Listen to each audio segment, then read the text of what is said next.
जो बहुत दिन पहले हमने गाना लिखा था, तो 6-7 साल हो गए होंगे।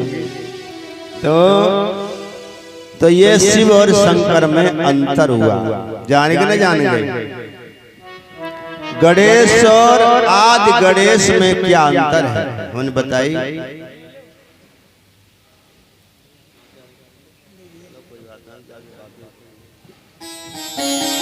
तो गणेश और आदि गणेश में क्या अंतर है समझेंगे।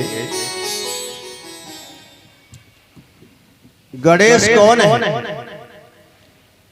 गणेश का संधि विच्छेद करें हम, गण धन ईश।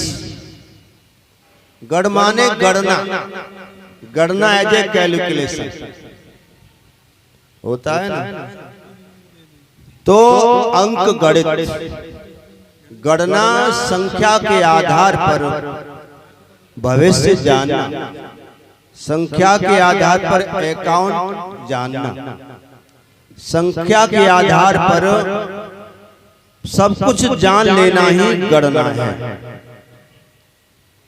तो जो गणना है, कैलकुलेशन का मास्टर कौन है? गणेश। आज के जमाने में कंप्यूटर देखते, कंप्यूटर गणेश ही है। कंप्यूटर कैसे चलता है बताओ? माउस से। माउस है जे चूहा, चूहा ही से माउस से चलता है कंप्यूटर। गणेश जी का पेट बड़ा है और कंप्यूटर का भी पिछला ऐसा देखना बड़ा है, उल्टा स्वरूप है। क्योंकि हर समस्या का हल कंप्यूटर में है, हर गणना को सॉल्व करने की शक्ति कंप्यूटर में। और कंप्यूटर का ही तो छोटा रूप है, जब मोबाइल उसी का तो छोटा रूप बना दिया है, वही है, पहले बड़ा था। तो जो गण मतलब गणना का जो सामीय ईश है वो है गणेश, आदि गणेश। 5 देवता हैं, 5 शक्ति हैं आदि, जो शुरू से है, सनातन है। कौन कौन से हैं? सूर्य भगवान, जब से सृष्टि है तब से सूर्य, सूर्य से सृष्टि है, सूर्य ही आत्मा है।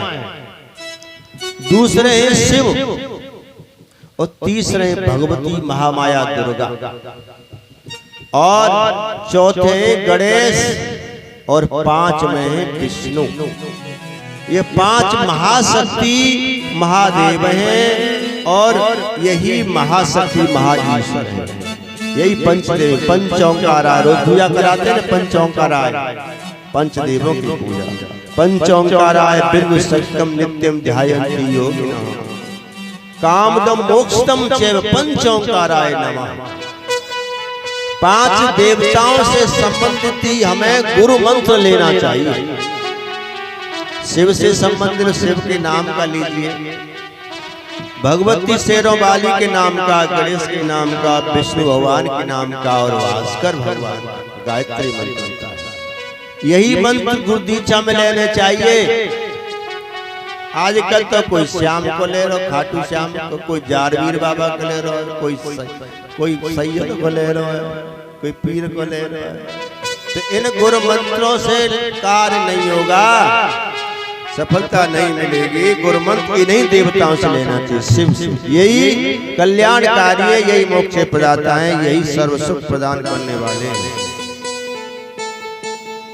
तो वो है आदि गणेश, जिनकी सबसे पहले पूजा होती है। ओम गणानांतम गणपति गंगवामहे, प्रियनांतम प्रियपति गंगवामहे, निधिनांतम निधिपति गंगवामहे। 3 प्रकार की संपदाएं हैं, और तीनों प्रकार की संपदा के मालिक हैं गणेश। निधि माने धन, बुद्धि, ज्ञान और सिद्धि। सिद्धि सफलता तीनों के ही। और गण कितने प्रकार के हैं? कितने प्रकार के गण हैं? 3 प्रकार के, मनुष्य गण, देवगण और राक्षस गण। बिटिया को विवाह जब बनवावे ना तो गण जरूर मिलवा। लोग गुण मिलवाते हैं। गुण कितने गुण मिले पंडित जी? 24 मिले, 22 मिले, 3600 का की मिलता ना है। 18 तक को मिल जाए ब्याह कर ले, चल जाए। 18 तो कम तो होनी चाहिए, 18 से कम तो बिल्कुल मत करो। और फिर उसके बाद ये गुण रहे, उसके बाद गण। गण कैसा है? बिटिया का गण तो देवगण है, देव स्वभाव है। और देख रे काहे बा को छोरा को राक्षस गण कहू ना, तो देवता तो ये गण जरूर देखो। और एक तीसरी चीज जरूर देखो, राशि। राशि शत्रु तो नहीं आपस में। एक है शनि और एक है मंगल।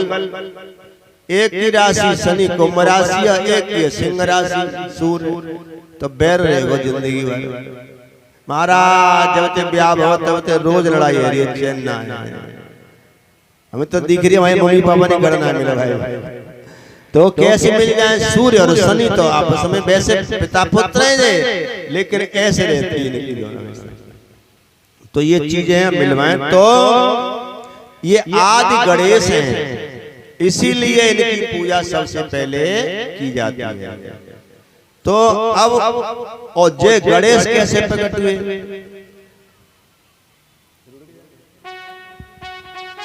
जो पैसा ने भैया थाली में रख करो, उड़ के जा रहे हैं, कहो की नियत खराब है जाए। एक बार भक्तिपुरा 13 में कथा है रही, तुम्हारे पास ना रहे, इधर जा रहे उल्टे, तुम्हारे पास जाएंगे तुम्हें तो दे देना, तुम वापस नहीं जाते। तो आंधी आई और पैसा पूरे पांडाल में बिखर गए। तो अब गणेश जो सूंड वाले गणेश हैं, ऐसे नहीं थे। अब कल हमने पूछा था गणेश की उत्पत्ति कैसे हुई, मैल से बताई नहीं, उबटन मैल। तो बात तो सही है, मैल से ही भये, लेकिन वो मैल क्या था? चंदन, हल्दी, फूलों का रस, ये सारी चीज मिला करके और शरीर पर लेपन किया। इनका लेपन करके स्नान किया जाता है। अब तो बॉडी लोशन आए रहे, केमिकल है, केमिकल। लिपस्टिक लगाते हो ना तुम, इसमें सुअर की चर्बी मिली होती है। जितने तुम यूज कर रहे हो, और उतनी परेशानी, उतनी बीमारी, और उतना ही चेहरा जल्दी खराब होता है। तो आजकल तो बड़ा खर्चा है, के 1000 तरह के शैम्पू आए रहे, और फेस वॉश आए रहे, बॉडी लोशन आए रहे, क्रीम आए रही है, कैसी कैसी क्रीम आए रही है। असली क्रीम है छोड़ के नकली क्रीम पोते रहे। अरे क्रीम तो खाए की होती है, मलाई क्रीम खाओ, लेकिन खाए ना रहे भाई, पोते रहे, लगाए रहे। मेरी माता बहन बिटिया नहीं, पुरुष लगाए रहे। पुरुष क्या लगाए रही है? लेडीज अलग, जेंट्स लगाए रहे। भगवान क्या क्या। तो पहले जो अच्छे घर के लोग होते थे, वो चंदन, हल्दी और फूलों का इत्र रस मिला करके लेपन किया जाता था। कछुने वैसे हते कमजोर बेचारे, तो वो क्या करते हैं, नींबू और तुम्हारा मुल्तानी मिट्टी और शहद, ये चीज मिलाकर, गुलाब ये चीज मिलाकर के लेप, आप लेप करके दीजिए, चेहरे पे ऐसा हो जाएगा मस्त। मुल्तानी मिट्टी से सिद्ध होया तुमने, धोया मुल्तानी मिट्टी दही में या मठा में गला दो शाम को, और सवेरे बिल्कुल ऐसा बन जाएगा शैम्पू जैसा, उसे धो, एक एक बाल हो जाएगा। बाल सफेद नहीं होंगे, रूसी नहीं होगी, बाल झड़ेंगे नहीं, और एक एक बाल साफ हो जाएगा। वो मुल्तानी, ये मुल्तानी मिट्टी आ रही है इनमें। जितने तुम फेस वॉश कर रहे हो, केमिकल और मिट्टी ही है और कुछ नहीं। केमिकल सेंट और ये मिट्टी और कुछ नहीं है। जो पाउडर लगा ले चाहे क्रीम लगा ले वो ये है, क्योंकि मिट्टी तुम तेज रख नहीं सकते, इसलिए केमिकल डाला जाता है। और केमिकल तो जहर है, चाहे लगा ले चाहे भाई खाए ले। तो कुल मिला करके इस तरह से होता है ना, जिनके चेहरे पे मुहासे हो जाते हैं तो नीम के पत्ते महीन पीस लो और उसमें नींबू का रस निचोड़ के आप 2-4 दिन लगा लो, बिल्कुल मुहासे खत्म। और रोज जीरे का पानी जीरा उबाल ले, उस पानी से आप चेहरा को धो, इतना सॉफ्ट मुलायम चेहरा हो जाएगा, बहुत गोरा हो जाएगा। ये चीज कोई करता नहीं है। अब तो कौन करे, ले निकाली पुतले ही अब तो भैया अब ये बात आए, अब लड़की ब्याह के बाद क्यों अच्छी नहीं लगती वो लड़का, क्योंकि जब शादी होती है ना तो 20,000 को मेकअप करा के आई ब्यूटी पार्लर से, एक कारी छोरी बूढ़ी बनाई, बस वही पांडाल में शादी वही दिख रही है। तो लड़का देख के लट्टू है, हमारी भाई बहुत सुंदर लड़की मिली है। और जब तीसरे दिन देखे तो मेकअप दूर, अब लग रही बड़ी सी, अरे वानी की वहां तो चमकी चांदनी की तरह। और ये क्या असलियत रखोगे तो ज्यादा दिन तक टिकी रहेगी, और नकली तो चलती नहीं ज्यादा। और इतना भैया खर्चा 20,000 रुपया ब्यूटी पार्लर के लगे, बताओ। छोरा बामन को बैठे, छोरी ब्यूटी पार्लर में अभी ना आई, समय लगेगा। तो बहुत फालतू के खर्चा और बीमारियां हम ले रहे हैं। यहाँ तक बताया है विष्णु चेतन महाराज जी हैं, वो तो यहाँ तक कहते हैं कि जितनी ये फेस वॉश, इतनी क्रीम केमिकल लगा रहे हैं, उतनी बीमारी क्या होता है, हमारे शरीर में छिद्र होते हैं, शरीर में छिद्र होते हैं। इसलिए परमात्मा ने छोटे छोटे बाल शरीर पे करे हैं, क्योंकि वो छिद्र बंधन हो, और छिद्र बंद हो गए तो अनेकों बीमारी, कैंसर जैसी बीमारी बन जाती है, क्योंकि उस छिद्रों से वायु का आवागमन होता है, पसीने का आवागमन होता है, और दुर्गंधी निकलती है, और वो पवित्र रहता है शरीर। नहीं, शरीर से बड़ा गंदा क्या है, इतने कीड़ा मकोड़े एक सेकंड पड़ जाते हैं, इतना सड़, इतनी बदबू शरीर में। अगर ऐसी सिस्टम परमात्मा न करता तो कोई इसके पास बैठता भी नहीं। और इन चीजों को लगा करके हम छिद्रों को बंद कर देते हैं। इसलिए साबुन से भी नहीं नहाना चाहिए। मैं महीने में 15 दिन में एक बार साबुन लगाता हूँ नीम वाला, 8 दिन में 10 दिन में एक बार शैम्पू लगाता हूँ सादा, कभी कोई क्रीम नहीं, कुछ नहीं। तो ये चीज वो बताते हैं विष्णु चेतन महाराज, बड़े अच्छे कथा बात कहते हैं कि ये केमिकल लगा लगा के आजकल की बिटिया में बाजपन आ रहा है, संतान नहीं हो रही है। एक तो कैरियर के चक्कर में शादी लेट है रही है, 30 साल 35 साल पड़े है, कैरियर के चक्कर में पड़े, और 35 साल में शादी हो गए, फिर बालक कह रहे। हर चीज का समय होता है। इसलिए वैसे ही हिंदुओं की जनसंख्या ना थे, हम दो हमारे पहले तो 10, पहले तो हम दो हमारे 10 होते थे, फिर समय और बदला, हम दो हमारे 4, अब हम दो हमारे 2, अब हम दो हमारा 1, अब हम दो हमारा हो जाए ना हो।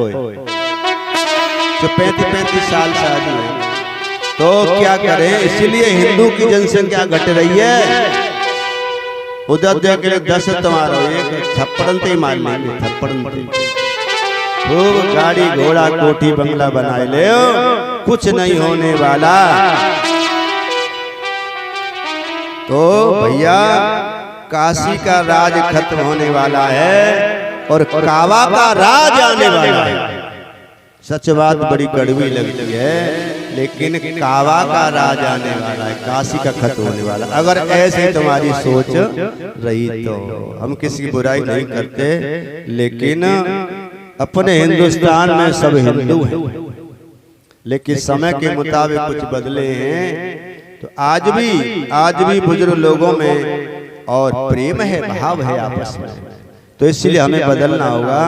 तो मैया ने उबटन लगाया, चंदन हल्दी बेसन और फूलों का रस मिलाकर के उबटन लगाया शरीर पर, और फिर उसको जब मीड़ के निकालो हैं तो चंदन हल्दी बेसन और इत्र फूलों का रस, सेंट नहीं, केमिकल वाला सेंट नहीं, तो जब इकट्ठा हुआ तब वो बहुत सुंदर सुनहरा, कालो मेल नहीं निकला, सुनहरा चमक मारी सोना जैसा, तो उससे एक बहुत सुंदर मूर्ति बनाई, और बहुत सुंदर मूर्ति बनी और मैया ने सामने रख ली, पार्वती मैया ने। क्यों?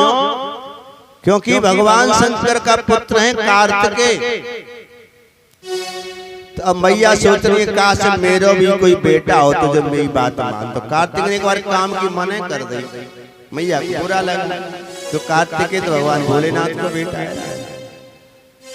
मैया पार्वती को श्राप है, तुम्हारे संतान नहीं हो सकती। कौन दे श्राप? गंगा जी ने। गंगा जी और पार्वती दोनों तपस्या कर रही हैं भोले बाबा अपने पति के रूप में प्राप्त करने के लिए।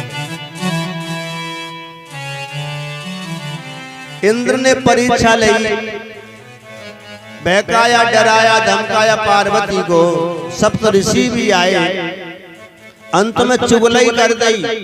और ये पार्वती तू भोले पति के रूप में पाना चाह रही हो, तेरी बहन गंगा बहू भोले बाबा पति के रूप में चाह रही है। अच्छा, तो मेरी सौत बनना चाहती है, सौतिया डा हो जाता, तो मेरा श्राप है कि वो कभी भी पत्नी का सुख प्राप्त नहीं कर पाएगी। श्राप गंगा जी को बताया था। गंगा जी बोले अच्छा तो जाओ, मेरा भी श्राप है, पत्नी सुख तो पालेगी लेकिन पुत्र सुख नहीं पाएगी, संतान नहीं होगी। तो दोनों ने एक दूसरे को श्राप दे दिया। तो गंगा मैया पत्नी नहीं बन पाई और पार्वती पुत्रवती नहीं हो पाई। अब पुत्र तो चाहिए सेवा के लिए, अब बेटा सेवा कर रहा है, अब सेवा नहीं कर रहे। जब तक मैया से बाप से कछु लेन हो तब तक ही है, और काम निकलो फिर कोई मां न फिर कोई बाप।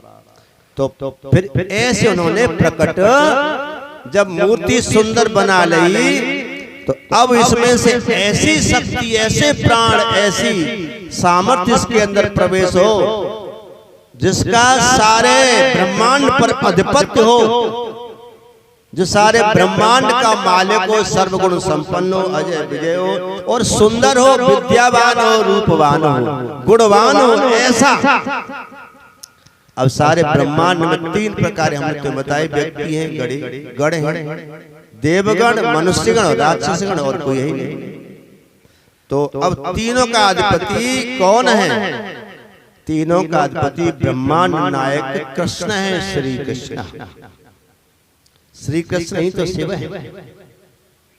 देवी पुराण में कथा आती है, देवी भागवत में, गोलोक में जब निराकार ब्रह्म सदाशिव और साकार रूप धारण करते हैं तो वो कृष्ण का ही रूप धारण, क्यों? कृष्ण कोई नाम नहीं है, कृष्ण आकर्षती थी, कृष्ण जो सबको अपनी ओर आकर्षण कर ले, अपने ओर खींच ले, मोहित कर ले, वो ही है कृष्ण। तो सौम्य स्वरूप, बहुत सुंदर रूप, अट्रैक्शन वाला रूप, और सदाशिव ने अपना बना लिया, उसी रूप का नाम है कृष्ण। अपने अंदर से प्रकृति, पंच तत्व वाली प्रकृति को एक नारी के रूप में प्रकट कर दिया, उसका नाम है राधा। तो सदाशिव निराकार ब्रह्म ही कृष्ण के रूप में प्रकट होते हैं। और ये प्रकृति जो है, चित्त जल पावक गगन समीर, इनको एकत्रित करके एक नारी रूप दे दिया, यही राधा बन गई। तब दोनों ने नाच किया, रास किया। बताई ना मैंने, राधा रानी की इच्छा वही नाचने की।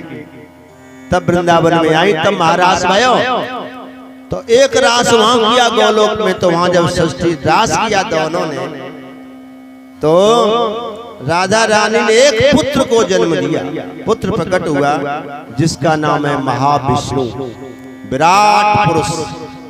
लेकिन जब वो प्रकट हुआ तो राधा और कृष्ण के बीच में थोड़ा प्रेम कम होने लग गया। होता ना अक्सर पत्नी प्रेम हो और बीच में बेटा पैदा हो जाए तो ऑटोमेटिकली पत्नी का प्रेम कम हो जाता है, बेटा की तरफ चला जाता है। राधा कोई अच्छा नहीं लगा, राधा अपने प्रेम में दखल नहीं चाहती, तब पुत्र लेकर के जल में फेंक दिया।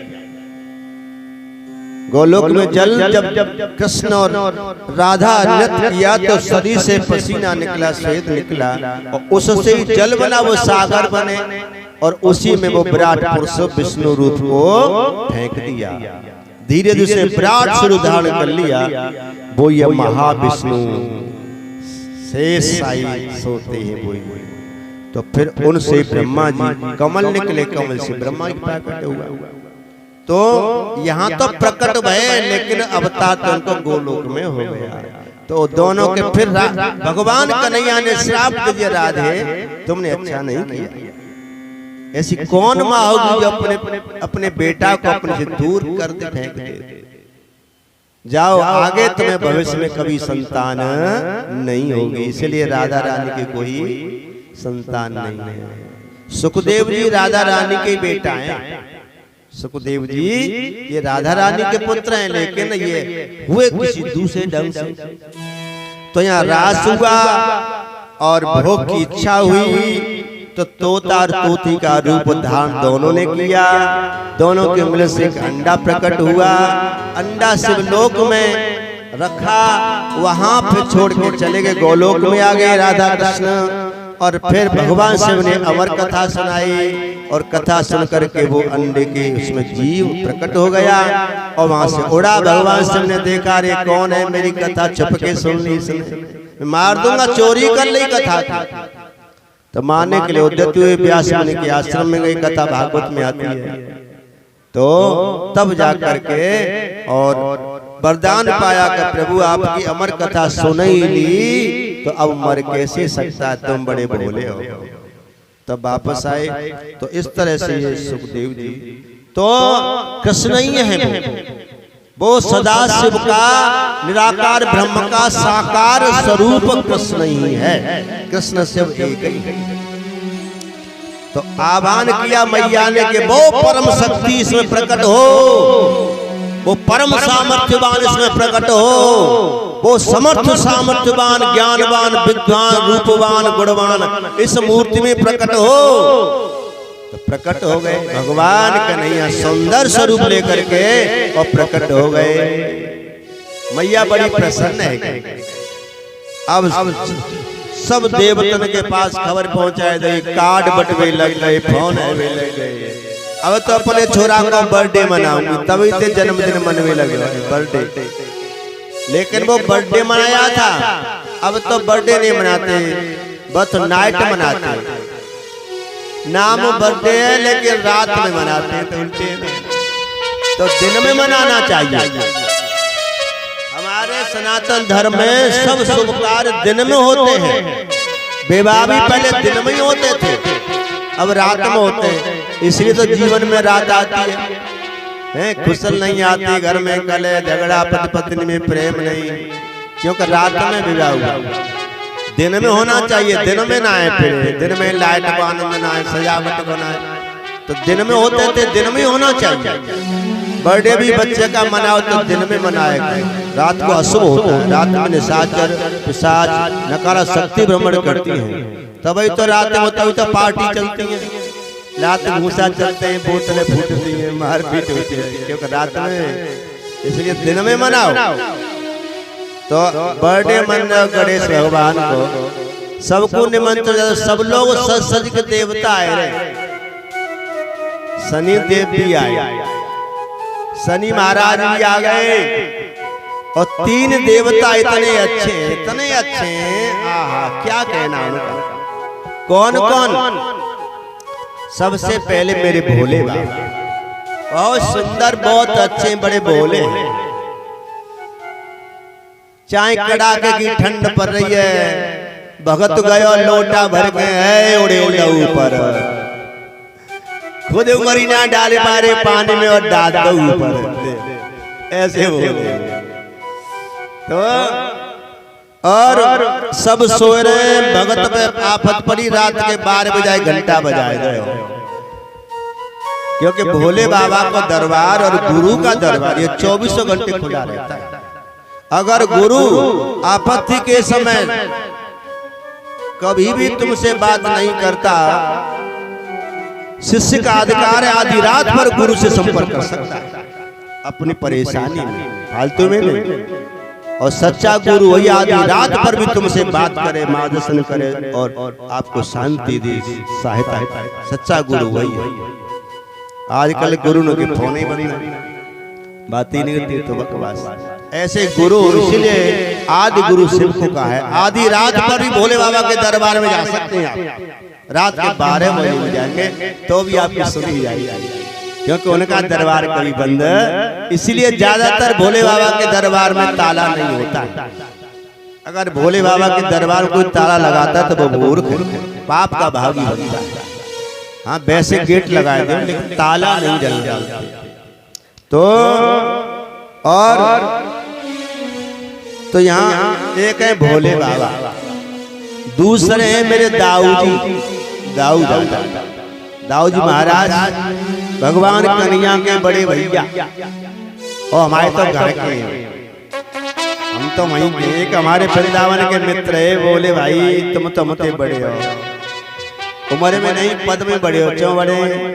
हम तो वृंदावन के, तुम दाऊजी के। दाऊ ज्यादा बड़े हैं, ब्रज में दाऊ ज्यादा की चलती है, ब्रज को राजा दाऊ दादा। तो द्वारका में कन्हैया की चलती है और ब्रज में दाऊ जी की चलती है। तो दाऊ दादा ऐसे बड़े भोले देवता हैं, हाल रीत जाते हैं। और इधर साढ़े दाऊ बाबा को बहुत मानते हैं, बहुत मानते थे पहले पूर्णिमा। और तीसरे हैं शनिदेव, बहुत अच्छे। शनि शत्रु नहीं है, मित्र हैं, लेकिन पक्षपात नहीं करते, रिश्वत नहीं लेते। वो रिश्वत नहीं लेते हैं, सच्चा न्याय करेंगे। 7.5 आती है ना, तो तुम्हें मजबूत करने के लिए आती है। डटे रहो धर्म पर मजबूती। 7.5 मीन राशि में समय शनि बैठे हैं, मेष राशि पर 7.5 चल रही है, कुंभ राशि से उतर रही है 7.5, कन्या राशि पर भी 7.5, 7वीं दृष्टि है कन्या राशि पर शनि की। तो ये इधर शनि बैठे हैं, लेकिन शनि मजबूत करते हैं, शनि बल देते हैं, मजबूत करते हैं, और लेकिन रुवाए देते हैं। भाई परेशानी, परिश्रम में, मेहनत में तो रोना ही पड़ेगा, परेशानी फिर भी होपलेस न होए, फिर भी भगवान से जुड़ा रहे, धर्म से जुड़ा रहे, अच्छा कार्य करे तो इतना देते हैं, वो संभाले नहीं समझता। जाते जाते तुमको माला माल है। ये तीनों देवता ऐसे रंग से राजा बनाने में देर नहीं लगती। भोले बाबा, दाऊ जी महाराज और शनि देव। तो शनि देव भी आए वहां पर, तो सबने देवता ने दर्शन किए, सबने आशीर्वाद दिया। वहां ये चुआविया, ये गंधर्व है, गंधर्व एक महात्मा के श्राप से चूहा बन गया। और जब बर्थडे मना रहे हो, पार्टी चल रही है, डीजे बज रहे हो, सब देवता देवांगनाएं अप्सरा सब नृत्य करे, आनंद ले रहे। ये चूहा भी फुदक रहा है, नाच रहा है, कभी इधर कभी उधर कभी उधर, ये भी नाच रहा है पार्टी में। तो गणेश जी की छोटे से गणेश जी निगाह चली गई, मम्मी मम्मी जी खिलौना चाहिए मुझे। और मैया कूद रहा ना, जय खिलौना चाहिए। चूहा को पकड़ लिया, तवई से जो गंधर्व जो चूहा बनाता, तवई से भगवान गणेश का ये वाहन बन गया, इसीलिए। तो सबने देखा, सबने आशीर्वाद दिया, वरदान दिया। शनि महाराज नीचे को गर्दन किए बैठे, उन्होंने नहीं देखा। मैया पार्वती को बुरा लगा, चोरे शनि तो ज्यादा घमंड होगा। भोले बाबा के शिष्य हैं, शनिदेव के गुरु कौन है? शिव शंकर, भोले बाबा। तो ज्यादा तू जल गया, तेरे अंदर जलावट है गई, मेरे छोरा का आयो तो जलन है, होता है ना भाई। गुरु के दो ही लोग अधिकारी होते हैं, एक शिष्य एक बेटा। और बेटा शिष्य दोनों बराबर ही होते हैं, तो आपस में न बने तो जलन कहीं न कहीं हो ही जाती है। तासो तो जलन है कि तने आशीर्वाद ना दो, तू बड़ो है ना, तो छोटे भैया आशीर्वाद दे तो हाथ रख तो तने हैं। तो शनिदेव बोले मैया ऐसी बात ना है, मुझे बहुत खुशी है, लेकिन तू जाने ना मेरी दृष्टि ने मेरी नजर थोड़ी टेढ़ी है। काऊ को मैं देख लूं, जहाँ बैठते हैं वहां इतना नुकसान नहीं करते, देखते हैं वहां नुकसान करते हैं, माइंड डिस्टर्ब कर देंगे, कार्य अवरोध कर देंगे, एक्शन कराएंगे, विघ्न कराएंगे, देरी कराएंगे। अच्छे कार्य में भी और बुरे कार्य में देरी करा देते हैं। अच्छे होंगे तो देरी से मिलेगा, लेकिन ज्यादा मिलेगा। इसीलिए और ये शनि की दृष्टि कुदृष्टि है। क्यों है ये? भोलेनाथ का वरदान है, श्राप नहीं। एक बार सूर्य शनि में वैमनस्यता हो गई, युद्ध हुआ, तो भगवान शिव ने और शनि को यह वरदान दिया था कि जाओ तू मेरा शिष्य है, जिस पर तू नजर प्रेम भरी डालेगा तो न्यारे वारे हो जाएंगे, और जिस पर क्रोध भरी डाल देगा तो राजा भी रंग हो जाएगा। तो ये शनि पर भगवान शिव का ये वरदान है, उनकी नजर। इसीलिए शिव की शरण में जाने से शनि भी कुछ नहीं कर पाता, शनि देव भी कुछ नहीं कर पाते, क्योंकि शनि भगवान भोलेनाथ के चेला हैं, और गुरु के पकड़ ले पाम चेला का करेगा। तो शनि बोले मैया ऐसी बात है, इसीलिए मैंने आशीर्वाद नहीं दिया। नहीं कुछ नहीं होगा मैया, नहीं कुछ नहीं होगा। मैया पता ना है कि भोले बाबा को वरदान है। शनि ने जो निगाह उठाई, जो घूर करके गणेश जी को देखा, आहा, जो दृष्टि पड़ी, चेहरा कुरूप हो गया, मलिन हो गया, मानो नजर लग गई। कहते ना कि बहू घर में आई नजर लग गई, बेटा जन्म और नजर लग गई, घर बनवाया और नजर लग गई। तो जब कुरूप चेहरा हो गया, मलिन चेहरा हो गया, सब लोग चले गए, मैया दुखी हो गई। मैया को गिलानी है, इतना सुंदर, अब जितना कुरूप है गयो, मैया दुखी हो गई। कितना है कोई नालायक निकले आवे, जासे तो न हो तो अच्छा, तो मैं जासे तो जब प्रकट न करती तो अच्छा है, इतना कुरूप है गो। मन में गिलानी आ गई। भोले बाबा के पास में बात पहुंची तो फिर आप जानते ही हो, युद्ध हुआ, भोले बाबा ने सिर काट दिया। फिर उसके बाद ऐरावत नामक हाथी का सिर लगा दिया। और ऐरावत का सिर क्यों लगाया? दुर्वासा ऋषि का श्राप। इंद्र एक बार जा रहा है, दुर्वासा जी को माला दी, इंद्र ने माला ले ली, और वो माला अपने हाथी के गले में डाल दी। हाथी ने अपने सूंड से लेकर के पैरों से वो कुचल दी। दुर्वासा ऋषि ने देख लिया, अरे दुष्ट इंद्र, तू अपने मद में, तू देवराज क्या इतना घमंड में तूने को संत का, गुरु के प्रसाद का अपमान कर दिया। इसीलिए कभी कोई प्रसाद तुम्हें दे, उसे ग्रहण करो, तुरंत किसी को मत दो प्रसाद। किसी से प्रसाद लेकर के तुमने किसी और को पकड़ा दिया, होता ना मुंह में तो गुटका लग रहा है, ले तू खा ले, होता है बहुत से खाते नहीं प्रसाद। तो प्रसाद तुमने लेकर के किसी को दे दिया, तुमने अपने सौभाग्य उसको प्रदान कर दिया।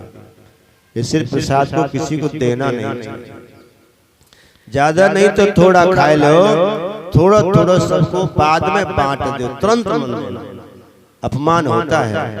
तो अपमान कर दिया, दुर्वासा ऋषि ने श्राप दे दिया, जा तूने अपमान किया है, जा तू श्रीहीन हो जा। और हाथी इंद्र मारा मारा फिरता है, जैसे तैसे भागवत में कथा आती है, जैसे तैसे राज मिला, राजा बलि से दैत्यों से युद्ध हुआ, बड़ी मुश्किल से राज मिला। ऐरावत हाथी को श्राप दिया, और तू पशु ही है, इंद्र का वाहन बेसक पशु रहा, तूने माला पैरों में कुचल दी, जा जिस मस्तक से तूने माला उतारी वो मस्तक छिन्न भिन्न हो जाएगा। तो वो ही मस्तक काटे, कौन काटे? भगवान विष्णु ने काट करके उसको लाए और गणेश जी के धड़ पे रख दिया। अब वो कटा हुआ सिर कहाँ गया? कटा हुआ सिर कहाँ गया? अब कटा हुआ सिर अमृत कलश निकला सागर मंथन से, चंद्रमा लेकर के पहुंचे, जगह जगह भागे, जगह जगह छुपाया, जहां जहां छुपाया मैं कुंभ लगने लगे। अंत में देवलोक में गए, वहां भी रक्षा नहीं राहु केतु से। फिर हार करके भगवान शंकर के पास में आए चंद्रदेव, बोले बाबा को कलश दे दिया कि ले प्रभु आप ही रक्षा करो। राहु केतु भी आगे दोनों, समुद्र मंथन हुआ, जब ये एक राक्षस के दो हिस्सा कर दिया वो राहु केतु हो गया। तो वहीं से प्याज और लहसुन निकले। कथा बहुत है।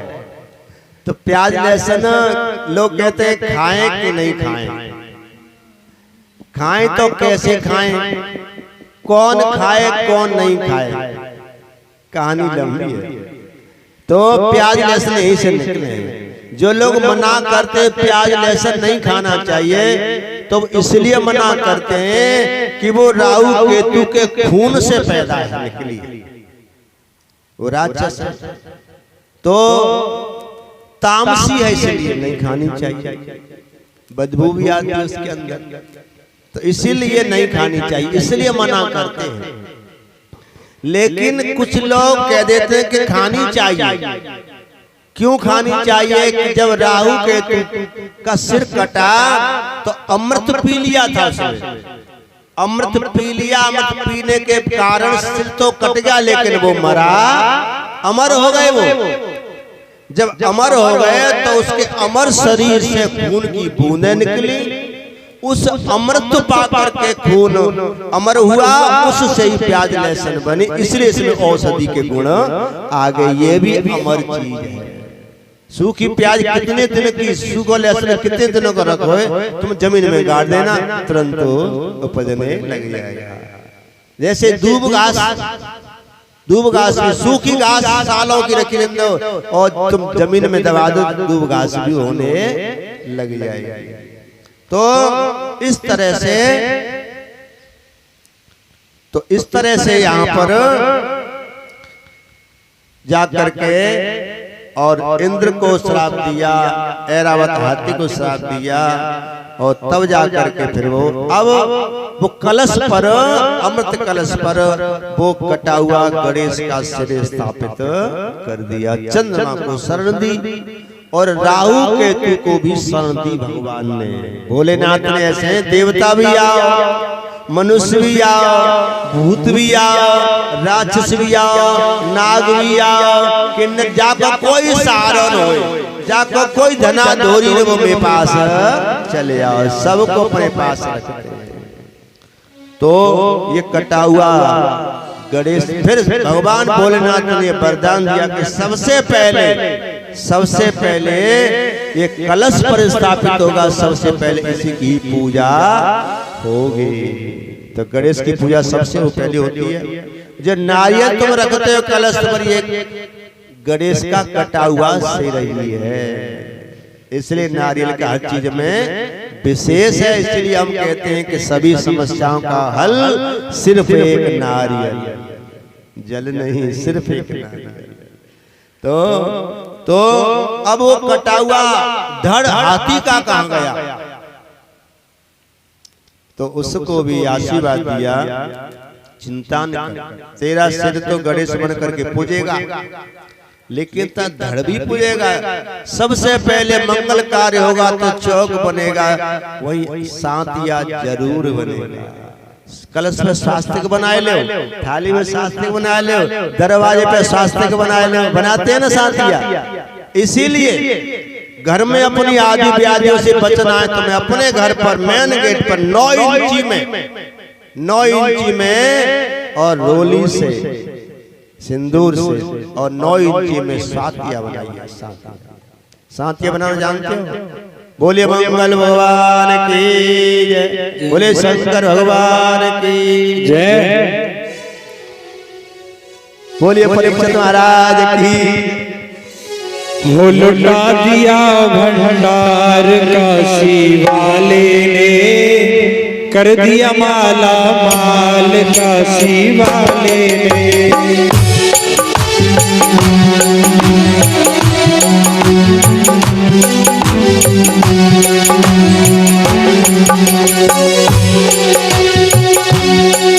हो कर दिया माला माल काशी वाले ने, लुटा दिया भंडार काशी वाले ने।